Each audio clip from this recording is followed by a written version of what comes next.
I'm Victoria Pearson, but you can call me V, and I'm afraid today I am just going to whinge at you again.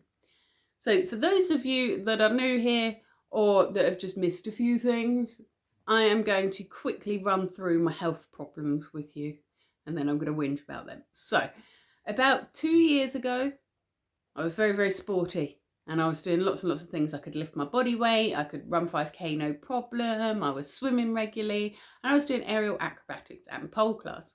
One day when I was in my pole class, and this wasn't at all my instructor's fault, I really badly injured my shoulder. I did something a bit wrong and instinctively clung on when I should have let go, and the upshot was that I dislocated my shoulder. And I didn't realise. I think I was in shock at the time. It didn't hurt straight away. And so I tried to carry on with the class and just keep doing my thing. Went home, did some handstands to show my kids that I could do some handstands. And the next morning, I could not lift my arm above here. And it just wouldn't. It was stuck. And I've been having some pretty grueling physio since then.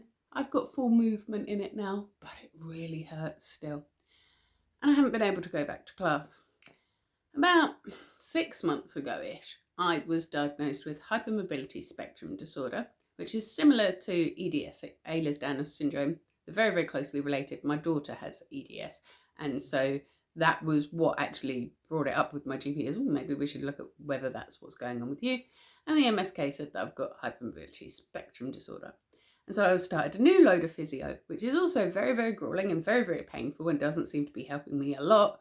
But I'm keeping on plodding on with it as often as I can. Now, as somebody who was very, very active before, I am really, really struggling to accept my new limitations. This weekend, I had to drive my daughter back to university. It was very bad traffic. Although the traffic kept moving, it added an extra hour onto our journey. And by the end of that drive, I was in so much pain from my hip and from my shoulder and from my back from being in that one position for so long. I'm actually the only driver in our house, and so there's really no choice. When somebody needs driving somewhere, it has to be me that does it. We can't afford to be spending out on taxi fares to go all that way, and so I have to be the one to do it. Now, because she was only home for a week, that was just long enough for my 10-year-old to get really used to her being back home and then get really, really sad when she had to leave again. And so I had arranged a little one-to-one thing for us to do on the Sunday after we'd taken her back on the Saturday, just to distract him from being sad for the day. And we went to the Upside Down house. I made a video about it. It was so much fun. He had a great time. He really enjoyed his one-to-one time. We had a little wander around the market. We were maybe out for 2 hours. And ever since then, I still feel like I'm recovering. It is now Wednesday when I'm filming this, and everything hurts so much. I feel like I haven't recovered from it at all. And that's something that 2 years ago I would have done without even thinking about it. Like, we just had a quick walk around and that was it. We only popped into town for a little while, and it shouldn't have caused me any pain, but it really, really has. So Monday I hobbled through my pain. Tuesday I had my work capability assessment. You see, because I am self-employed, I do video editing and virtual assistant in for various different content creators. Love my job, by the way. But I can't manage to do 40 hours at it. Even if I did have the clients to do 40 hours at it, it just causes me too much pain to be on the computer for that long. And quite a lot of the time I do have to sort of lay on the sofa with my legs up here while I'm doing my work to stop my dizziness from my anemia. My anemia is really quite bad, and they expect your levels to be at about 15. They worry when they get to about 11. Mine had dropped to 2. I am now on really strong iron tablets, which, because of my anemia causing me brain fog, I keep forgetting to take, which really isn't helping. And so my iron levels aren't really going up that quickly. And so if you're very anemic, you do get really bad fatigue with it. Brain fog, dizziness, lightheadedness, all this sort of thing that can be quite debilitating, actually. And yeah, I don't know if it's the fatigue from that or the fatigue that apparently comes with hypermobility spectrum disorder that makes me feel so tired with it, or if it is just the sheer weight of the pain that I'm in all the time just making me exhausted. But having to do things 2 days in a row, and then the day before that, I'd also had to take my dog to the vets, which was very emotional. He's a very old dog. He's got a cyst on his face that they don't think it would really be safe to operate on because of his age. He might not pull through surgery. It's not causing him any pain or discomfort, but it was a big worry for me. I got quite emotional about it. And so that was also tiring as well. And so the last week has been a lot. And then I had my work capability assessment. Because I am self-employed and I made the decision to limit the amount of hours that I'm doing each week to accommodate my pain, I'm on universal credit, and so they top me up. And because I'm on universal credit, for some reason, a doctor's note saying, yeah, reduce your hours is not enough evidence for them. And so I had to have this work capability assessment. It was a bit of a nightmare, to be honest with you. I was on the phone for 2 hours, and they had to use my house phone as well because my mobile just didn't have any signal. And because of where it is positioned, it's a really old sort of rotary dial landline. And so I had to sit on the floor, but it didn't occur to me that I would be sat on the floor for a long time. So I didn't take any cushions or support for my back. And so I ended up sort of in a stress position for 2 hours. And this morning, I can barely move my back at all. That is as much movement as I've got. So we did the zombie shuffle on the school run this morning, which is becoming a bit of a habit for me.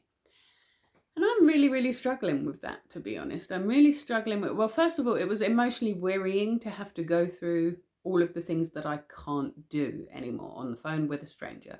And you just sort of push through when you're in pain and you just carry on. And when you sit there and list all of the things that hurt and all the things that are wrong and all the things that you can't do anymore, it's really depressing because it's probably the first time that I've sat and thought about just how limited my activity has become.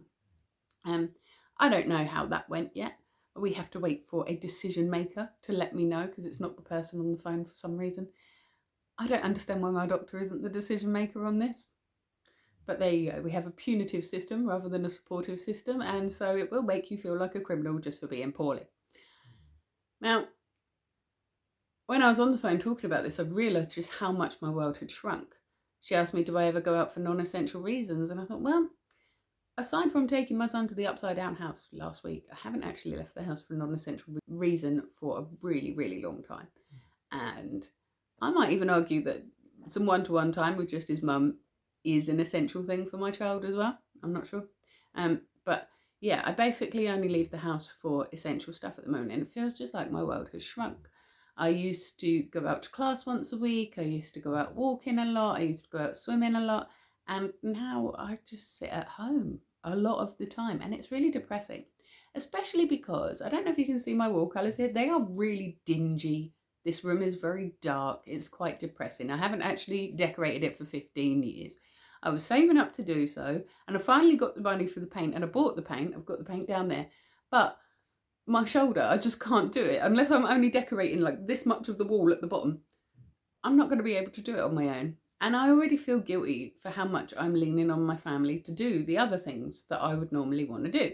Like, well, not even want to do, just do. Things like cooking dinner, I don't do that anymore. And things like cleaning the kitchen. I had an electric scrubbing brush, which really, really helped. But it was a very cheap one from Amazon. And the motor went in it really, really quickly, and I can't afford to replace it straight away. And I also don't think it's worth fixing because it was quite a cheap one. But it really did help, and now I'm back to not being able to clean again. Last night I knocked over a cup of tea, and I just couldn't clean it up myself. I was too dizzy when I got down to the floor, and I couldn't scrub it out of the rug at all because of the movement on my shoulder. And my husband had to do it for me, and he was very good about it. He was like, oh, that's fine, it's just tea, it doesn't matter. But to me, it felt like a really big thing. It felt like I can't even clean up a spilled cup of tea anymore. And that just made me feel very useless, to be honest. And the frustrating thing about that is that I will sit here and berate myself for not being able to do things. But if any one of you were talking to me like this and saying I've got all this pain and I can't do anything and I feel useless because I can't do anything, I would be telling you that your worth is not dependent on what housework you can do, and that you have value even if you can't physically do things, and that it's okay to listen to your body and to rest and to take that time that you need, that you should be doing that. When it comes to my own self, I just don't listen to me. I don't know why. It's the most frustrating thing. But I have to try and learn to accept my limitations on this. It is a glorious sunny day out there. I'm talking blue sky, birds singing, daffodils coming out. I really want to go for a walk. And my hip and back are just like, sure, you can do that as long as you can do it without us. And I can't. And so this sort of whole world shrinking, not being able to do stuff is playing badly on my mental health as well, to be honest. Like, physical activity is really important to me as a way of managing my anxiety and preventing myself from getting depressed. And the fact that all I seem to be able to do at the moment is be in my house, and sitting hurts, standing hurts, laying down hurts, walking hurts. There just isn't a comfortable position for my back to be in, for my hip to be in. It's very, very depressing, actually. And so what I'd like to know is, if any of you suffer from chronic pain, how do you find the balance between pushing through so you still have a bit of a life and not completely destroying yourself on a regular basis? I feel like I should be able to do a 3-hour drive on a Saturday and half an hour walk on a Sunday and not still be recovering from that on the Wednesday. And yet here I am. So throw your folk remedies at me. Tell me what worked for you. Tell me how you learnt to manage your expectations of yourself when you became ill, because I am really, really struggling with that at the moment.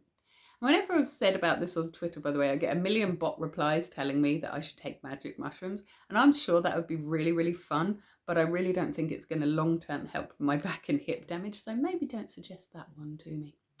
So I am just going to have a recovery week, I think, rather than a recovery few days. And hopefully in a couple of days, by the time this comes out, I will be feeling better. I hope that I am, because I just cannot carry on like this all the time. I am boring myself listening to myself whinge about it. Join me on Monday for my next vlog. I don't know what I'm going to be talking about. Hopefully, whatever we're doing will be outside of this house, because I'm going stir crazy in here. But I'm not sure yet. We'll have to just wait and see if my back and hip and shoulder are going to cooperate with me next week or not. Either way, I will be here every single morning in your shorts, taking a great big deep breath. Most of the time I'm letting you know what I'm grateful for that day, but as I said, I'm whinge posting at the minute, so sometimes I am just talking about what is challenging me at the moment, and it's always pain. And I will be here on a Witchy Wednesday as well, doing an intuitive tarot card read for you. If you want me to, I can do a personal reading for you. I won't do it on YouTube. I'll email it to you. Go through my Ko-fi. You can book me on there. I'll put the link in the description and stuff. And then you can book me through there for a short reading, or for a more in-depth reading, like really drilling into a problem, or just giving you sort of a 12-month overview. If you want an even more in-depth reading than that, message me on there and we will sort something out for you. So I will see you next Monday. Hopefully I'm doing something. But until then, you have yourself a magical week.